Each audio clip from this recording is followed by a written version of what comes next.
چینی حکمران جماعت کا پاکستان میں غربت کے خاتمے کے لیے پاکستان کی مدد کرنے کا فیصلہ کیا گیا ہے۔ پاکستان کے دورے پر آئے چینی کمیونسٹ پارٹی کے وفد نے وزیر اعظم عمران خان سے ملاقات کی ہے۔ اس ملاقات میں وفد کی جانب سے وزیر اعظم کو چین میں غربت کے خاتمے سے متعلق تفصیلی بریفنگ دی گئی۔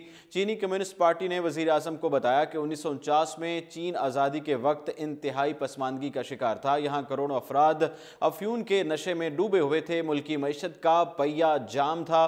خوراک کی کمی کا شکار لوگ کیڑے مکوڑے کھانے پر مجبور تھے۔ لوگوں کے پاس تن ڈھکنے کو کپڑے بھی نہ تھے۔ صحت عامہ اور امن و امان کی صورتحال ناپید تھی۔ ایسے وقت میں چیئرمین ماؤ زے دونگ اور چو این لائی کے انقلابی اور ترقی پسندانہ ویژن نے ایک دہائی کے اندر ملک کو خوشحالی اور ترقی کی شاہراہ پر گامزن کر دیا۔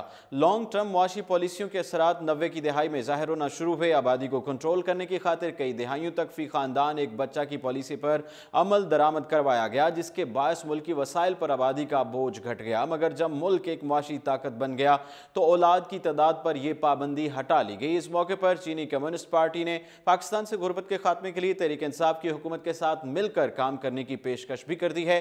عمران خان نے وفد سے ملاقات کے دوران اپنے خیالات کا اظہار کرتے ہوئے کہا ہے کہ دنیا کی تاریخ میں کبھی نہیں ہوا کہ چین نے 30 سالوں میں 70 کروڑ لوگوں کو غربت سے نکالا ہے۔